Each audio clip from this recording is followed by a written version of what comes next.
right, what's happening, guys? So, I'm trying to get the fights up over here where I left off. Pantoja just became champion of the world. And Moreno-Pantoja, stay right there for a second. Was that the greatest MMA fight you've ever seen? And some of you will say no. I understand that. But along that vein, while it might not have been the greatest MMA fight you've ever seen, because that's entertainment and that's personal, so the big guys, the knockouts or things like this. It might have been the greatest display of martial arts in a fight that we've ever seen. It was incredible. I did not know that Moreno was that good. I just didn't. They talk about Mexican fighter. They pay him so much homage, and he seems to have really good hands, and he seems to be very boxing heavy. And I give you that analysis from watching him fight Figueiredo way more times than I want to see him fight Figueiredo, and it is certainly meant as a compliment. But as far as an overall skill set, I mean, what about that hustle? What about that scramble? You can't learn to do that. You can't teach somebody to scramble. It's one of the things that Bo Nickal does so well that you've never seen Bo do. You've never even seen Bo have to turn to it yet. But he's got what's called a scramble. And when you're in a wrestling room, when you're in a jiu-jitsu situation, coaches don't even teach that. That's not a series where you're coming underneath and you're lifting the leg and you're coming through and you're trapping the right leg, and as you step over, it's something that you have to do and adapt on your own, and it takes a level of conditioning. A great scrambler is a very well conditioned athlete. And I bring that to you. I mean, it was one of the many compliments that I would have to pay Moreno for his performance tonight. And he didn't win, right? I mean, it's one of these situations where this was one of the great displays of martial arts ever. And it takes me back to the first time I saw this in 1993, and you had this guy, and his name was Royce Gracie, and he was in something called a gi, and he was trying to pull people on top of him and absorb their sweat and wear them down and get a submission. Then you fast forward a little bit. You get around 95, 96, all of a sudden you're saying hello to a guy named Dan Severn, hello to a guy named Mark Coleman, that are getting on top and crushing and giving blows, and they're not thinking about submissions, they're thinking about TKOs, and the torch gets passed to Mark Kerr and on to Randy Couture and so on and so forth. And I'm just watching this change where so many times we've had to ask ourselves, okay, should I put my emphasis on jiu-jitsu or should I put it on wrestling? Should I put my emphasis on being able to submit somebody from my back, or on getting top position and not even needing to be on my back? And then you get a reminder of guys like Pantoja and Moreno that can do absolutely everything, and they don't kill time on their back. It's one of the big points I really like to make for you guys. And it's a big point that I've noticed in the comment section that I get pushback on. I get pushback from nut huggers of wrestling that want to tell me I'm wrong, or I get pushback from nut huggers of jiu-jitsu. Now, I say this as a wrestler who has a black belt in jiu-jitsu under Fabiano Schurner. It's one of the hardest black belts to get, in all fairness to myself, right? It took me 20 years to get it. But I bring to you, you don't see a lot of guys practicing what many of you believe is jiu-jitsu, and that even goes to Damian Maia.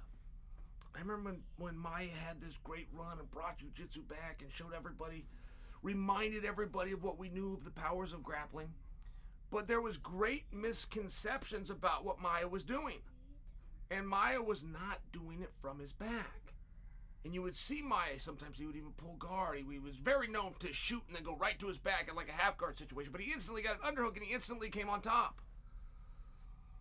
I just bring it to you because tonight was as good of a display. Moreno and Pantoja, this was as good of a display of martial arts as there has ever been. The end. And if you want to know where the sport is at today, in 2023, not the evolution and not where it's been and not the time. Where's it at today? This is something I aspire to do. This is something my son is talking to me about. I want to give him the best advice that I can. That, both guys, the winner, I can't even say it. I can't even say it. The guy that led with the belt, the guy that didn't lead with the belt. That is where the sport is at the highest of levels in 2023. Now, let's circle back, guys. And I'm trying. I think are we getting the fight up? Are we putting the fight up, Ethan? I don't think I have a way to do that. Oh, do we not have it? Okay, I think I've got it on my phone. So, guys, I know we're getting to the main event here in a moment. I'll try to. I want to watch this with you guys. Oh, geez. Good thing I looked, huh? They're already in the ring. I'm looking at Rodríguez right now, stretching out his legs. Guys, I want to call this ahead of time, and I'm not predicting Rodríguez, but I am telling you that I believe that Rodríguez can go with him. I believe that Rodríguez can give him problems, and I think that prediction alone sets me away from the pack. Because Volk, as of yesterday, I'm going back 24 hours, but as of yesterday, was a plus 375. I'm going to round that up. I'm going to call that 4. Okay, that's a 4-1 favorite. 4-1 favorite represents something. 4-1 favorite leans towards saying that you believe it's going to be a finish. And at a minimum, we're talking about domination. And to put this in perspective for you, another match that was almost 4-1, it was in the threes, that you've already seen tonight was Whittaker and Plessis, and it favored Whittaker. So what a change that we've seen. And all that Rodríguez has to do is offer one problem. If Rodríguez can make Volk uncomfortable somewhere and he goes first, if he can make Volk uncomfortable and it's reactionary, it doesn't count. Does not count to my analysis. Rodríguez has to go first. But if he can just have one weapon, one tool that Volk is not ready for, it can change the entire fight. And I just share that with you because Rodríguez has done everything that he can, strategically speaking, for almost 2 years to make sure that you, the audience, is looking in a different direction. He is going into this fight tonight, and I saw a commentary on him this afternoon that is talking about his striking skills and how dynamic he is and all the tools. He's got the knees, and he's got the elbows, and he's got the reverse elbow, and he's got the jumping, and he's got the punch, and he's got the right hand. And guys, he won his last 2 fights, one of them a number 1 contenders match, and one of them a world championship on the ground. And this is one of the parts that he's making sure nobody's seen. And meanwhile, Volk's full of piss and vinegar. I mean, not only is this a unification bout, not only is this a title defense for him, it's also a number 1 contenders bout. They have said that if Volk wins, that will draw him back in to Islam. And what an interesting detail, guys. I'm assuming that you heard this. Maybe I shouldn't take this for granted. So what has been told to us is that Islam will be fighting on Fight Island in October in a main event against the winner of Darush and Charles Oliveira. But one guy, a young man, a charming young man with fairly stylish glasses, came to you from West Sun, Oregon, and he told you, I don't think Charles is taking that fight. The young man, in spite of everything, Chael Sonnen, came to you on the night that Charles beat Benny Darush and told you, I don't think Charles is going to take that fight. And they said, Chael, you're wrong. It's already been announced. He's going to take it. And Chael said, I don't think so. And now it comes out this morning that Charles is not going to take the fight. So I'm only bringing this to you because think of all the things that Volk has to gain in this fight, right? Motivation's very real. I think we can all relate to that. When you go to your job, is it helpful Do you generally have a better day at work if you're more motivated? Sure. I just want you to understand what Volk's got. He's got a unification, very rare opportunity. He's got a world title defense, very rare opportunity. He's in a number one contenders match. Very rare opportunity, which will lead him back to an opportunity once again for champ status against his true nemesis, Islam Makhachev. There's a lot on it. I just want you to know what's at stake as we're going to go through and watch this together. All right. Capacity crowd, as Gorilla Monsoon would say. Last look at Rodríguez. Get a look at Volkanovski. Herb Dean on the call. Always in good hands when Herb's in charge. All right, guys. By the way, where would you go? Let me just ask you one. Match. I feel like I could step in anywhere and I could be of use. Whether that's true or not, but I feel like I have a real confidence in that. You could pull me over to the UFC and go, hey, we need somebody, and just any department, and I could contribute. Except for matchmaking. I don't have a confidence in that. It's a complicated science. It truly is. Like, here, let me just ask you guys one. If Volk wins, what do you do with him? And it sounds like that's already given to us. He will go on and fight with Islam, right? That's been said. And now Islam has no opponent. It sounds like we got that one covered. What do you do if Rodríguez wins? What do you do? I mean, to start with, you don't have anybody for Islam. Just to start with, if Rodríguez wins this fight, you don't have anybody for Islam. It's a very big deal that Charles Oliveira this morning publicly said he's not going to do the fight. It's a very big deal. Because now you're not. What do you do with Islam? Once you solve that problem, now let's say that Rodríguez beats. What do? You I guess you rematch him. Is that what you do if you beat Volk? Because Islam just beat him. Why did they rematch him? See where it starts to get a little bit complicated? All right. Say hello to Mike D from Toronto. Says, I think Moreno won that. I don't disagree with you. I don't think anyone's going to punch you in the face for that. I don't think there's going to be a massive back and forth. I mean, one judge agreed. Right? You have a licensed judge that agreed. Was it Derek Cleary? And there was only one. I can't produce the judges. I know Derek Cleary was on that call. And there was a third judge whose name I didn't recognize and sounded difficult. Sounded like it had some syllables in it. I didn't catch that name, and that was the decision maker. But yeah, sure. I mean, are you bullish on that idea? Like when they were in there, and Bruce was in there, and Dana's in there with the belt. Were you certain at home? You're like turning and telling people, yeah, Moreno won this. Probably not. It was probably pretty close. All right. These guys are coming to the middle, man. I can just tell you. How's this look on TV right now? How's this look? Yair Rodríguez looks calm as can be. Yair Rodríguez is the champion of the world right now. So many people don't understand that concept. I don't know how. I don't understand what's missing. Alex Volkanovski is the champion of the world right now. Right now. This isn't poetry. This isn't a riddle. One of them has undisputed in front of it, and one of them's got interim in front of it, and then it finishes with champion of the world. And how do they look? Does this look like a cool moment?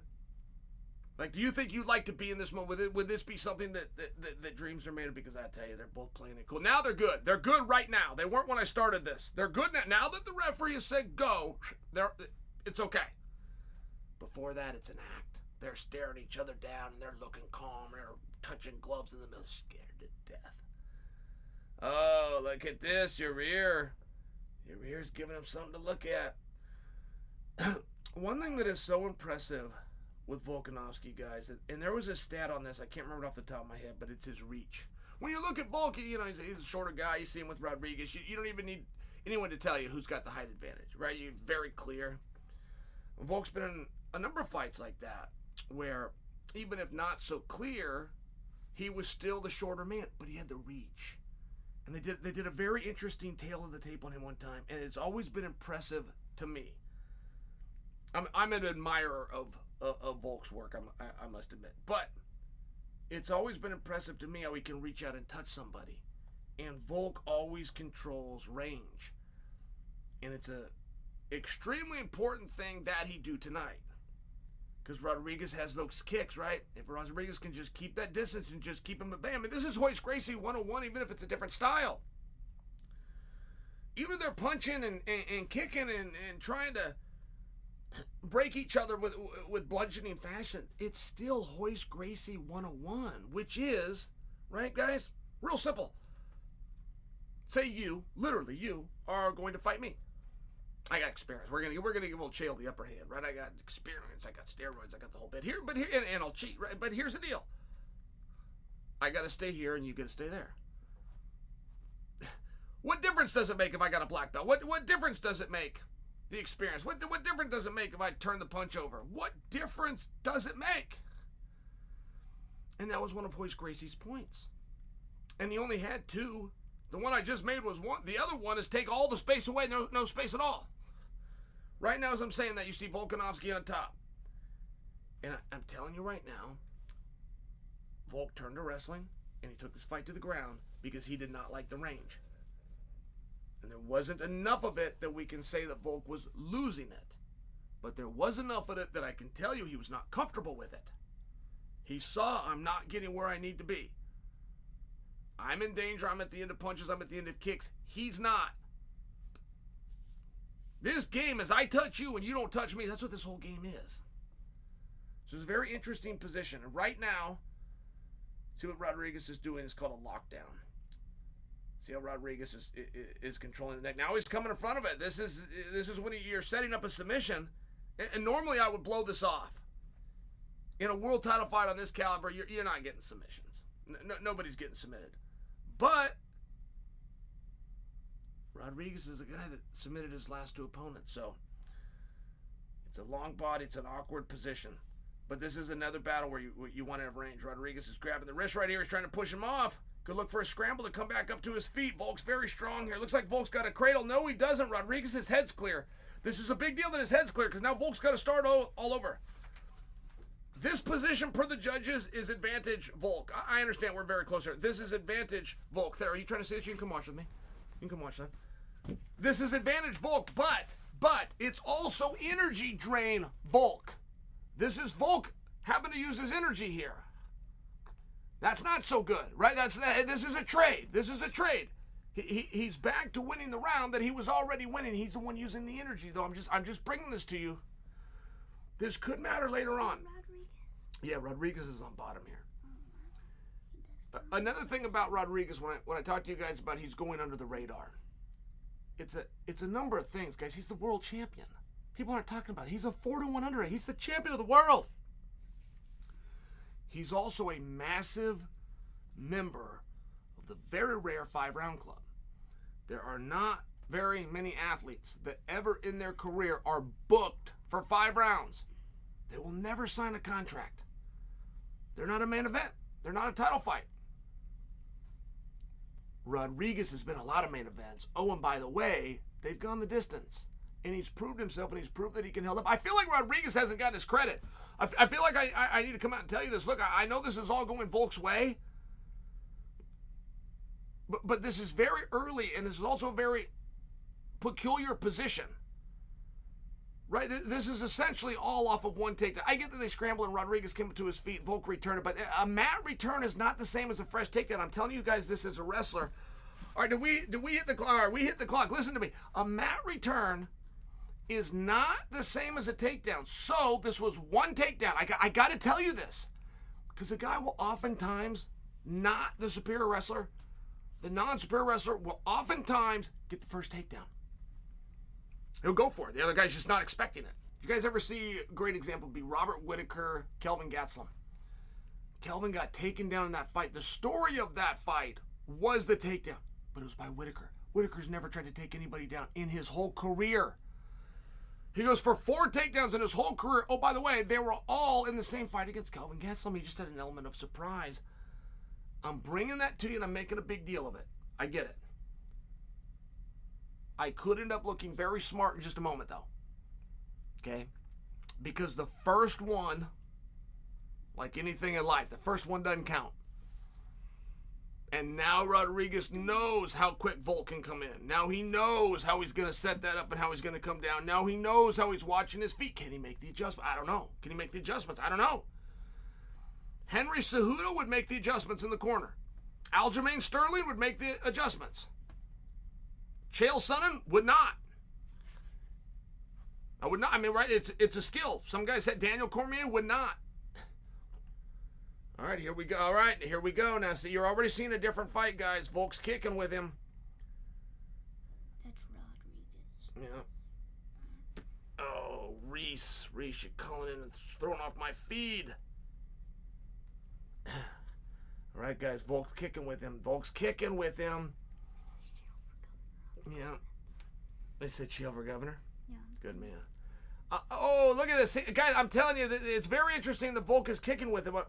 There's two ways to look at this. I'm looking at this negatively. There is another way to look at it. I mean, this would be element of surprise. He's showing that he's not scared. He's showing he's going to mix it up. He's showing it doesn't matter about your length. I also understand range. On the other hand, there is zero chance that Eugene Berryman told his pupil to go out and kick with Rodríguez. He's faking. Volk is faking a lot. Just like me. Just like me. Notice this Rodríguez move, guys. Notice where Rodríguez's body is right now in relation to the fence.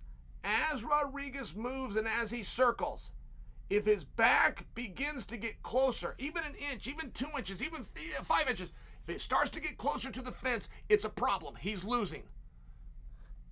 Did you see them? Yeah. Pound fist?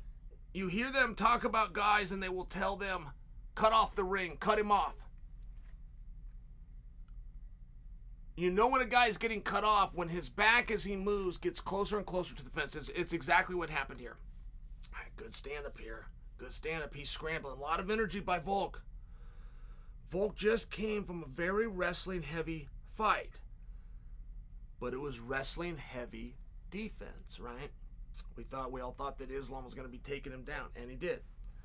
Good takedown here by Volk. We all thought that Volk would have to scramble up from the mat, and he did. And now he's going into wrestling. And he's doing it from the top. Rodríguez is splitting his guard. He's looking for armbar. He's not going to find that. On this level, you're not going to find submissions. I know that drives some of you crazy. I don't mean for it to. You're not. And I don't mean to ruin. I don't want to ruin the holidays and the big guy coming down the chimney. At this level, if you see a submission, the guy wanted out. There are no submissions at this level. That's a broad stroke. That's a 99.9% true statement. Nope, nobody's getting submitted at this level unless they want out. Rodríguez is starting to turn just a little bit, which I find is a surprise. Boy, Volk is heavy. Boy, he is just heavy. Look at that. Look at what he's doing with his hips. Volkanovski's about to go to mount. Oh, my goodness. If you can pound somebody while posturing, while passing, pound, posture, pass at the same time, your name is Khabib. And since 1993, there has not been anybody to do it at this level. Not in world title fights, not in main events. Not the marquee guy. There has not been anybody since 1993 that can pound, posture, and pass that isn't named Khabib. And you're seeing it right now with Volkanovski. And it is a big question, guys. I stand by every compliment I've given Rodríguez. And this fight's they got a lot more calories to burn here. But there is a situation where we as an audience do not yet know just how good is Alex Volkanovski. We really don't know that yet. Right? He's passed every test he's had, and he's even shown a gap. He's shown an ability to go on his feet. Anti-wrestling, pro wrestling. Submissions and the scrambles in the 5-round club. He's shown a little bit of everything, but it's hard for anybody to rise too far above the competition. It would be irresponsible, quite frankly, right? Great example, if you guys watch track and field, comes in the NCAAs once a year and got the Olympics a year away. And when you see track and field, when you see the preliminary races, you'll see the lead, you'll see Usain Bolt, you'll see Marianne Jones, you'll see them, Flojo, looking back. They'll look back real quick, and if that person's back, you'll see them ease up. They're not going to burn all that energy. There's no reason to.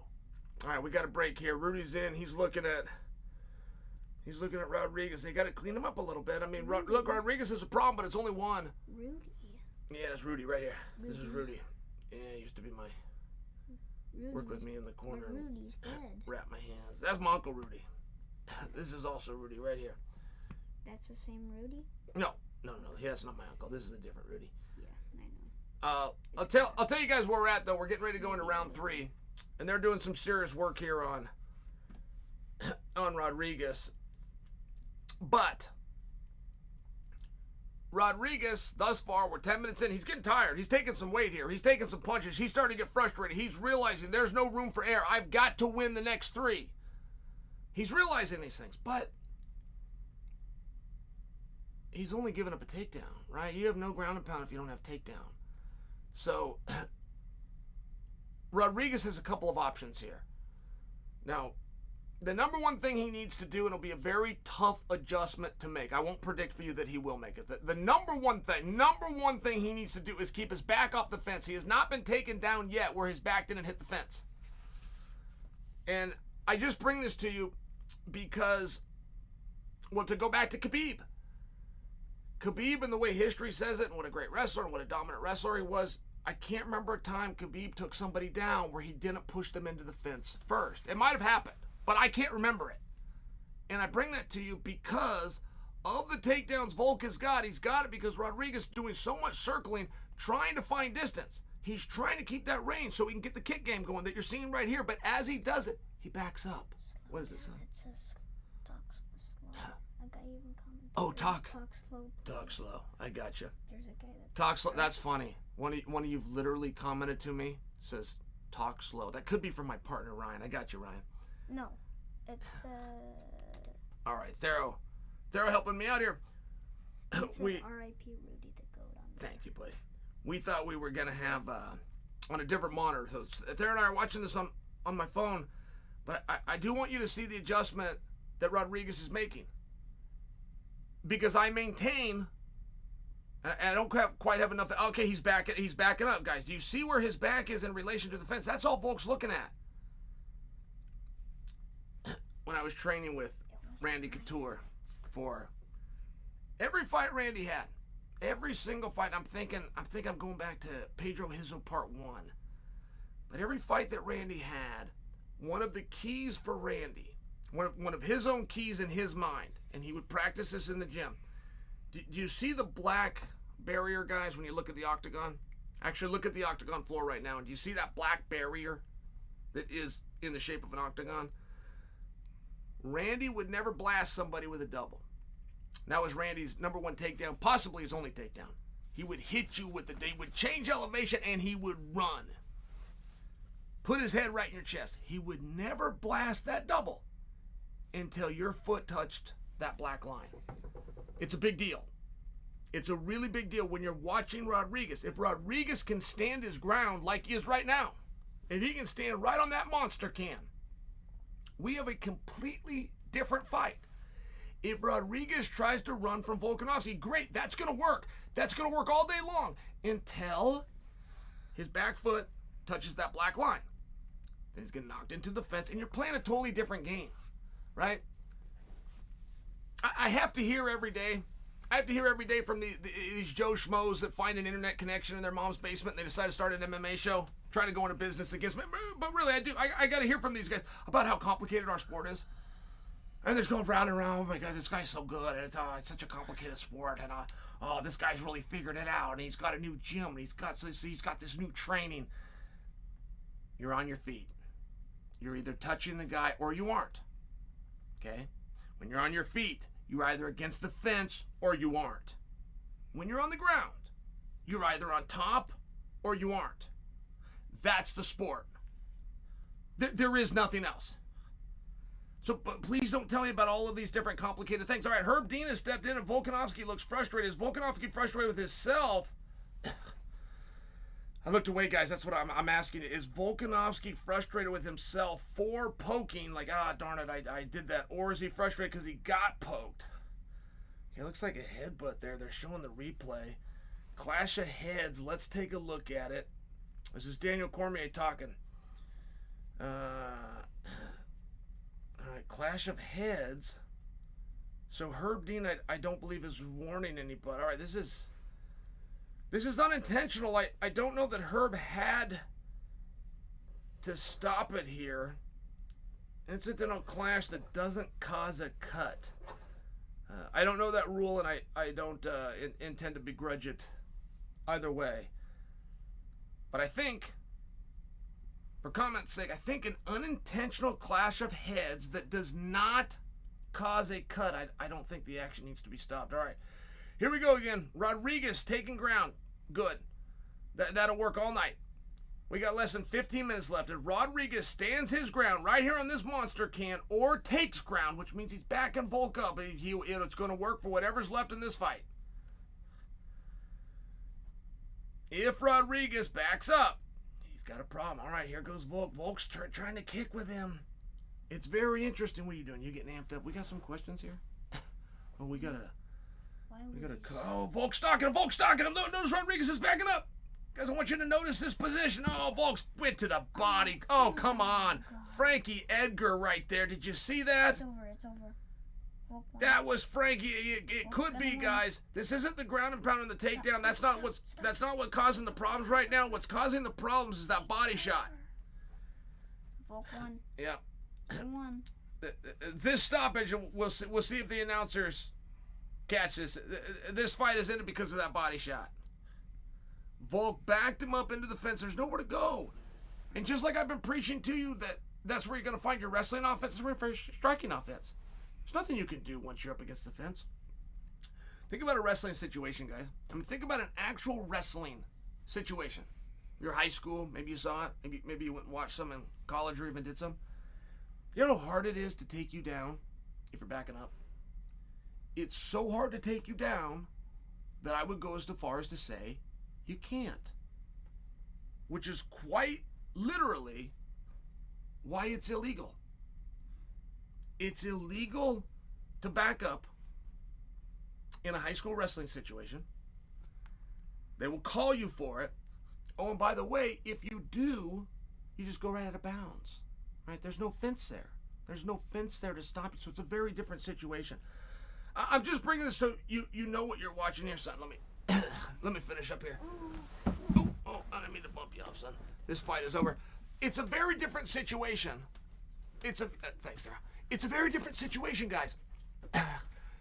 This fight is stopped because of the hook to the body.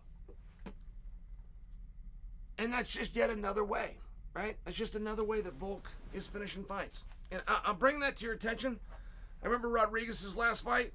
He wins the fight. It was 2 fights ago against Ortega. He wins the fight by armbar. And aside from me accurately telling you that, you won't find that anywhere. That's not what the history books say. I have the foggiest idea how. But he grabbed an arm, he injured the arm, the fight ended due to that sequence on the arm, and they didn't call it a submission, and they didn't call it an armbar.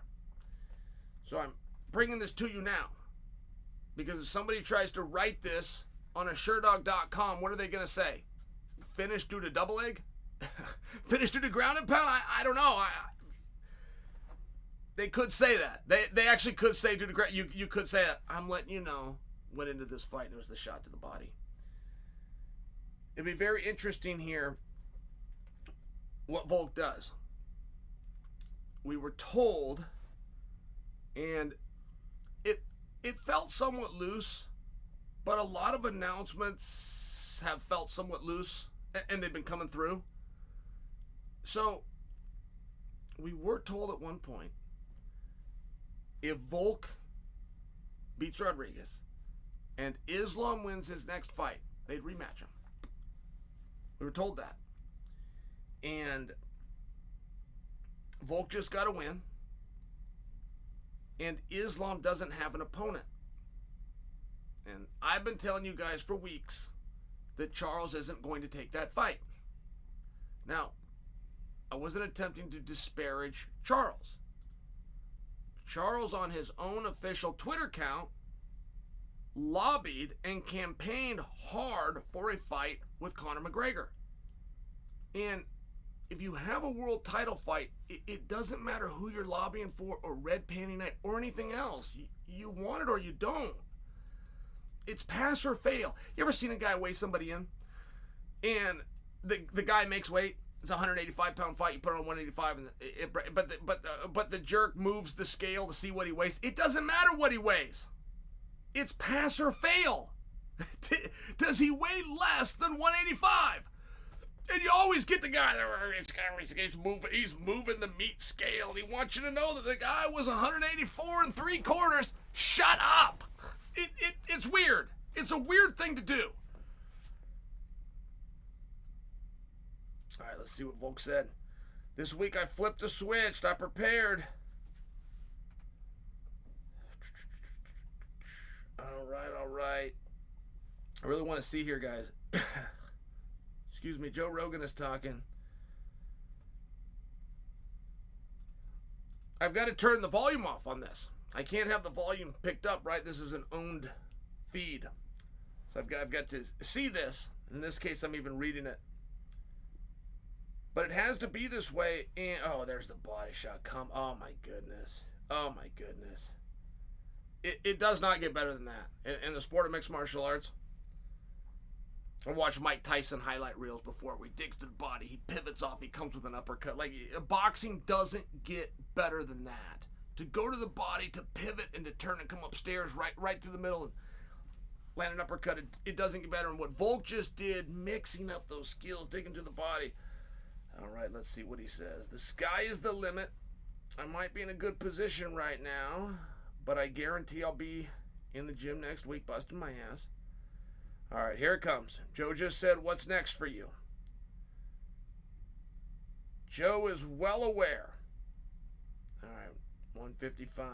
Title defenses at 145. There's a few options. I'll see what is best. To be honest with you, I need to get a little surgery on my arm. Going through camp was a bit of a struggle. Going to turn it up. All right, guys, I can stop right there now. Let me lay these pieces out again for you, okay? This morning, Charles Oliveira does an interview declining the fight with Islam Makhachev. Islam Makhachev's last opponent was Volkanovski. Volkanovski got rebooked, trained,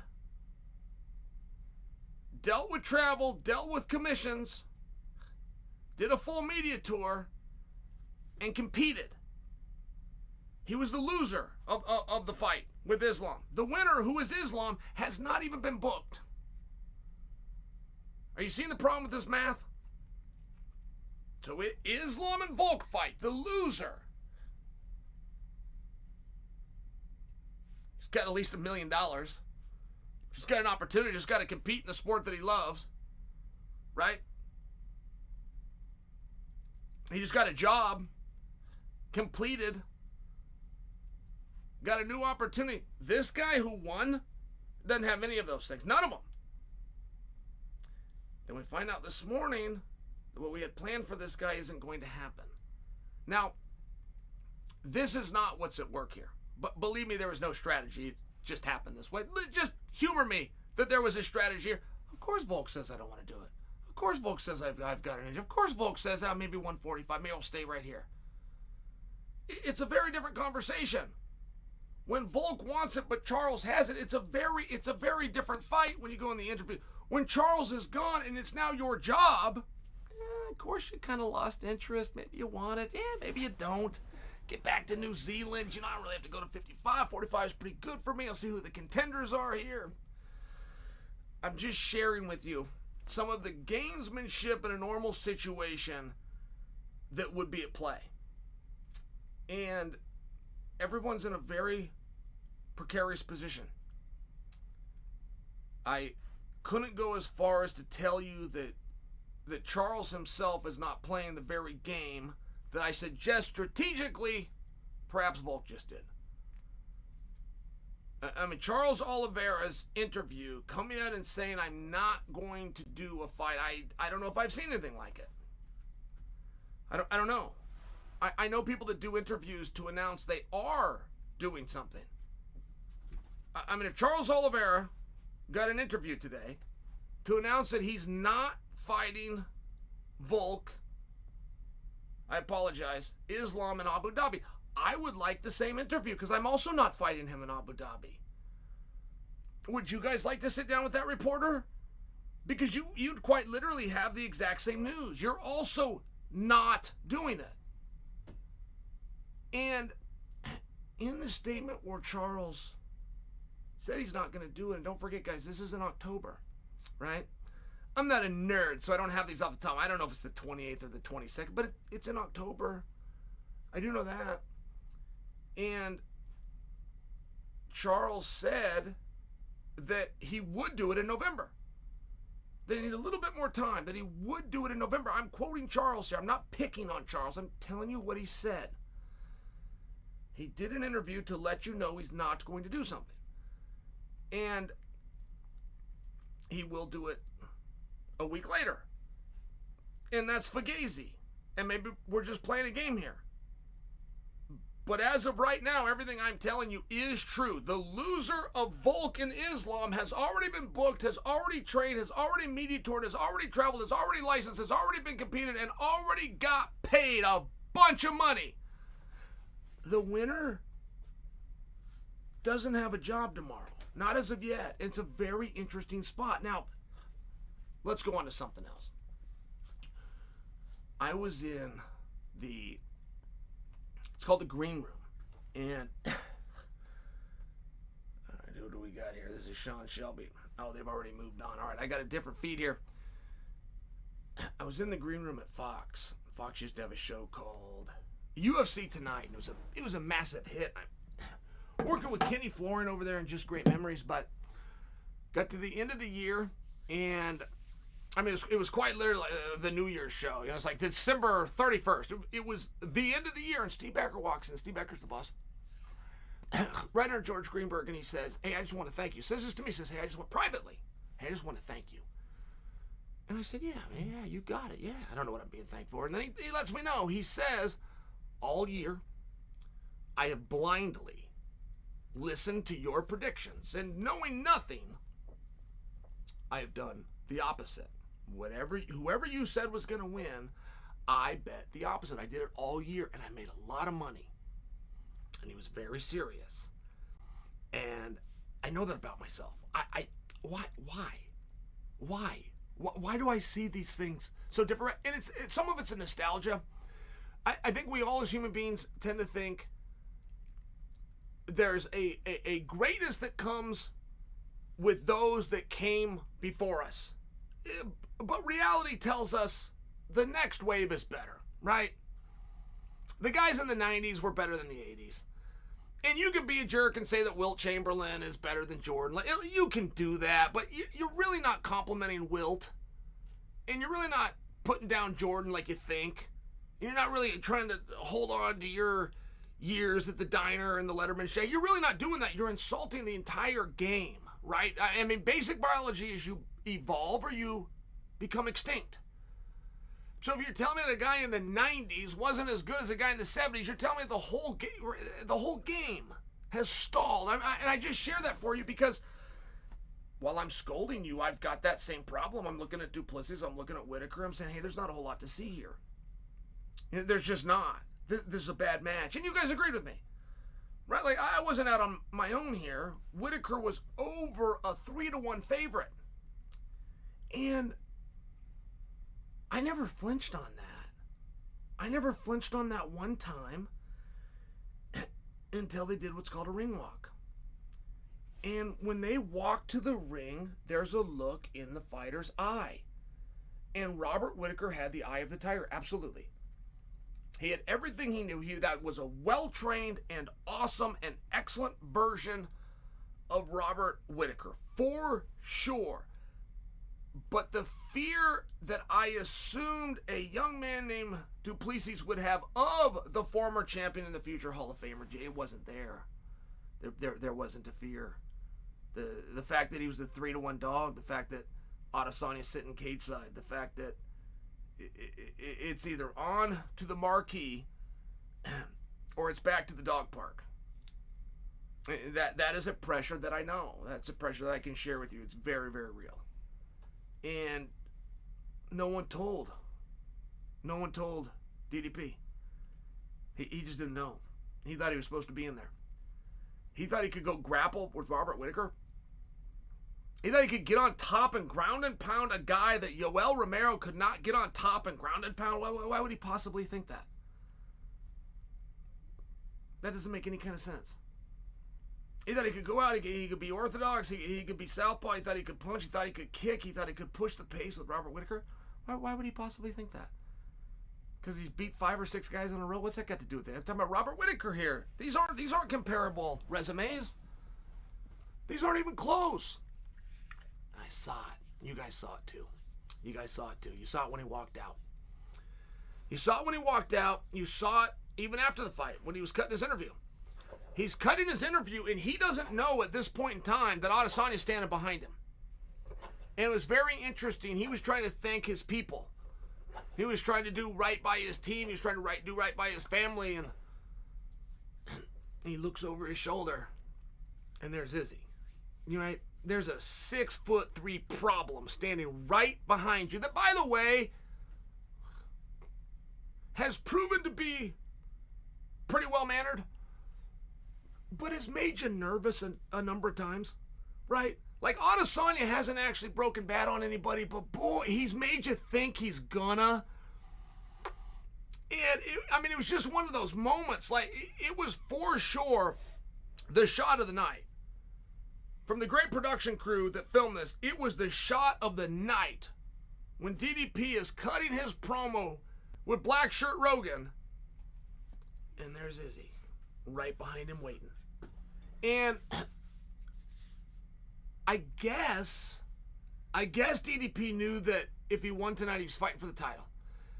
But I do maintain somewhere we're off on info. It has been said that Izzy's next fight is in Australia in August. And now it's said that that's going to be against DDP. That would be a turnaround of 30 days.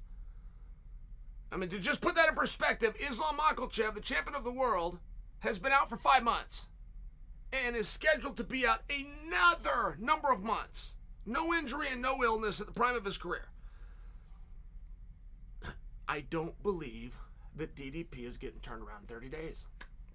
It's right in front of me. They're saying he is. I'm telling you, I don't believe it. And they're saying he is. So what I'm suggesting is, perhaps when we were told, that Adesanya would be up in August, perhaps that was inaccurate. Perhaps that's the detail that's off.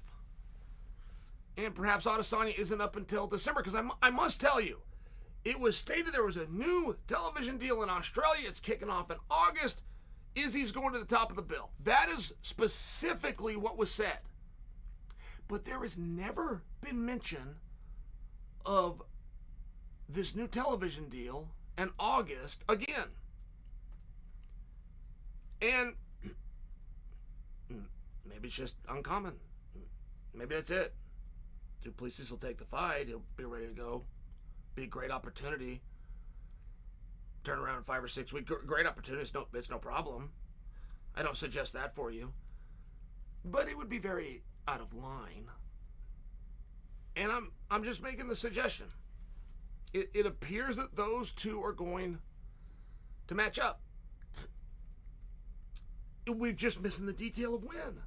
And I think that detail is out there. I just think that we need to get it. Now, I want to back up to Bo Nickal's fight.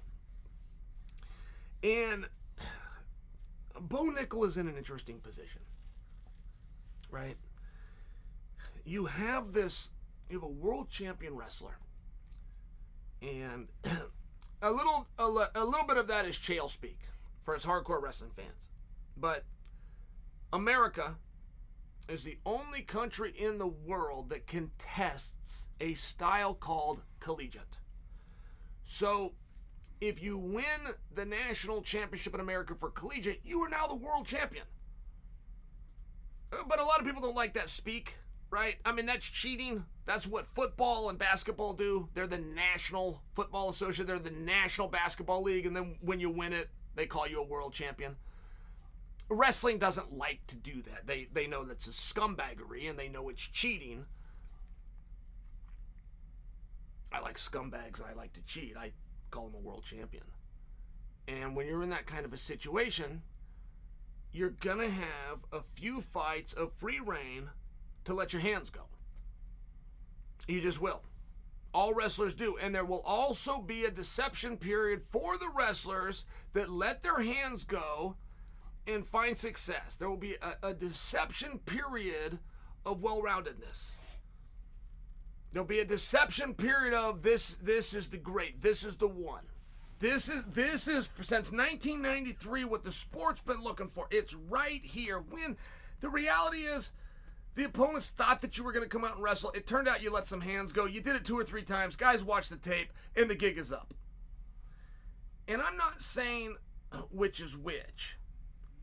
What I'm suggesting for you is this is a difficult spot that Bo is in, and he's passing with flying colors. Bo Nickal does not know, and this is not an exaggeration. I don't say this to prove a point. These are literal words. Bo Nickal does not know. Bo Nickal's father, Jason, doesn't know that in this sport, when your phone rings and they tell you the date and the opponent, that you can say no. It would never cross Jason Nickal, that's his father, or Bo Nickal's mind. It would never. Like, Bo could never get a phone call and pop in and tell Chael Sonnen, they want me to fight this guy. And Chael's going, you don't fight that guy. We got to get a different guy. Like, that is no part of a wrestler's mindset at all. For me? Oh, thank you, buddy. It's just no part of a wrestler's mindset whatsoever. That's very nice of you. Thanks, Ethan. And I share that with you because it was a last-minute fight. Guy was set. What do you know about a guy? You know, he's got a different body type than I've trained with. He's got a different body type than I'm prepared for. He's undefeated. And according to his record, he's pretty good at knocking people out. This looks pretty straightforward that I need to go out and take him down. Right? But Bo decided not to do that. It's very interesting. Now, it's tough. From a character development standpoint, it's very tough. Bo did not give the world a lot. He didn't give the world a lot to work with. And maybe he's the smartest guy in the room. Maybe he's got a strategy on that, right? I mean, there's a chance that Bo said, okay, hey, listen, I get some big press here, right? My checks are the same. If I win, or if I win, my check is the same. If I look great doing it and I can get an of-the-night bonus, it doesn't matter if I'm a cajillion to 1 favorite. Like, that has literally never been factored in to an of-the-night bonus. Ever. If you're a cajillion to 1 favorite. So if the money's the same and the placement on the card is good, we're cool in the gang. I'm 26 years old. See you when I'm 29, right? It could be a situation like that. It could be. But you're not going to get Chimaev. You're just not going to get Chimaev. Unless you piss off Chimaev, then you get him right now. It'd be done. It'd be done at the press conference tonight. You call out Chimaev, you upset Chimaev, you get a response from Chimaev, you're now fighting Chimaev in October, and that was prime for the taking. And it was so blatantly passed over I have to assume it's by design. And that's okay, because the checks are the same. And the card placement is beautiful. And the of the nights don't get factored in if the guy's a rising star or if the guy got signed on Thursday. So I'm just suggesting for you there's different ways to do it. And I thought that it was very calculated how it was done. I don't have a problem with it. If you're looking to be, right? You're looking to be the good guy and be in church on Sunday and want Father to tell you what a good disciple. If that's what you're doing, man, you absolutely, you nailed it. You nailed it, sure. And you're not going to go backwards, by the way. If you got TV time and you're on the main card and you get knockouts in the second, you don't go backwards. You don't work your way down the card. It's literally called a promotion, right? Literally. This is literally called a promotion. You do a good job, you get promoted, you go up, you go that way. But you're not getting in there with Chimaev. That's not an interesting match without the back and forth. Without the young, clean-cut, American wrestling, in my opinion, world champion. I believe he's a 4-time world champion. I believe that. I know he won the University Worlds. I believe he won 3 NCAAs. I think he's a 4-time world champion. I can live with you telling me he's not. But I think it's an incredible story. If there's a back and forth, if you've got the bad guy versus the good guy, which you've got, the story works, but you got to find each other. Right? Nobody's looking for hard fights. I mean, you got to understand that. If you're out playing a game, which is not to call for hard fights, okay, hard fights don't call for you. Right? It doesn't work that way. Chimaev isn't looking to do anything harder than he's got to do either. Now, his spots in what we believe is number 1 contenderships and what we believe is going to be a co-main event, have a little bit of a different conversation, but you're playing the same game. And as we move forward, I am very curious what's next for Chimaev. I really am.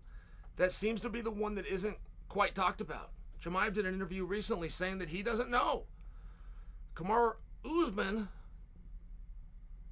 partook in media 2 days ago on Thursday and said he thought he was fighting Chimaev. And we've all heard those rumors in the catch weight and knew that wasn't going to be. And before that, it was Paulo Costa who got switched over, and thought there was a little bit room there for Izzy, right? Who Izzy's next opponent was going to be. I mean, I told you guys I didn't believe the Prohaska rumors, but that the Prohaska rumors were out there. So it's just a very interesting spot at 185. And there's some big fights and there's some big matches. And the matchmakers will go through contracts and see, oh, we owe a fight to this guy, we owe a fight to this guy. They'll do that, or you can find them yourself. Or you can avoid them yourself. And I believe that's what we saw tonight. All right, guys. I've had it with you all. By the way, don't go anywhere yet. Don't go anywhere yet. I got my partner, Ryan, gave me some notes here. Oh, guys. Oh, Ryan, thank you. I would feel terrible. I can't get up and go without talking about Robbie Lawler. The best fight, guys, I had ever seen. Now, and this changes. You guys will give me some grace. You understand that that's a, right, I could change that next week. We could see something next week, and I could change it again the week after that. But at one point in time, it was a 19-year-old. Is that right? Robbie Lawler debuted at 19 years old. Did he debut against Tiki? Is that who Lawler first fought?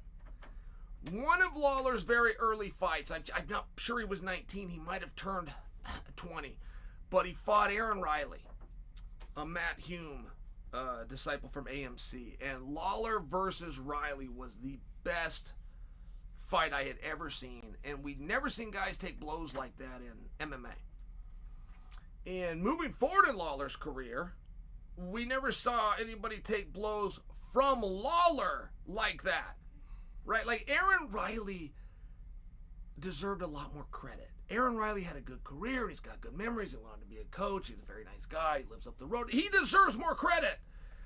If you look at what Robbie Lawler just did, and you go back and watch what Riley took from Lawler and gave back. It was just one of these wonderful fights.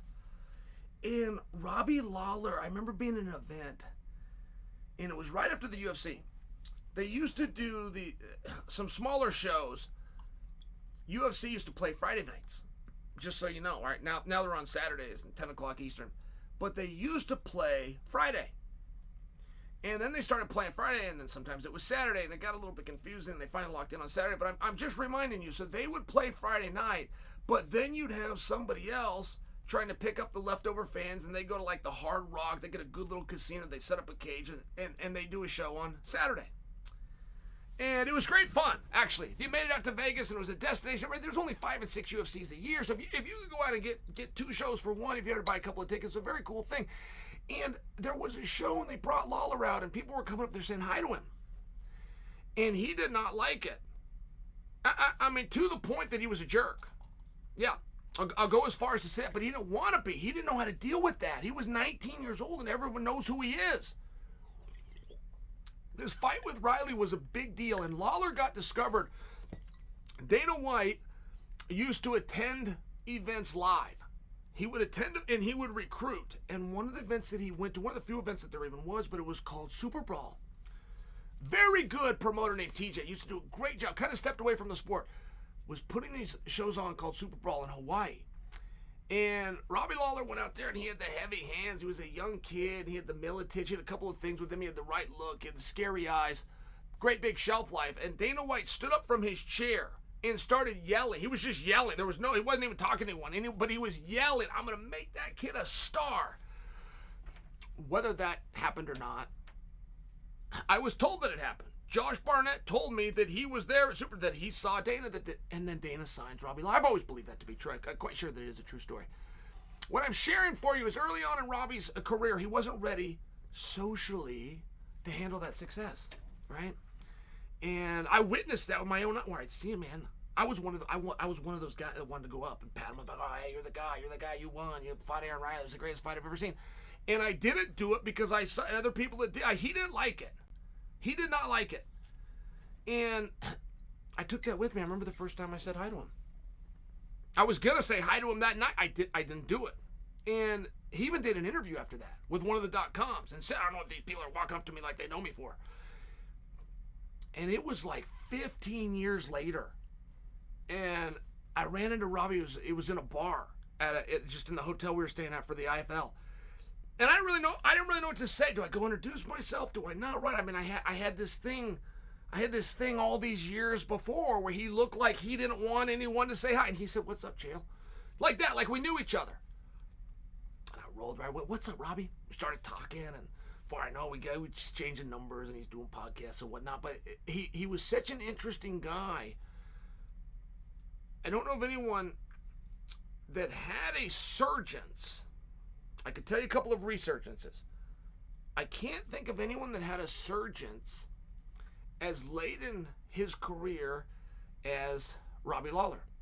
And it was very definable. I mean, you could study the timeline and study Robbie's career, and I don't think I missed any of his fights, man. I watched him in the Strike Force, and I watched him at 170, and I watched him at 185.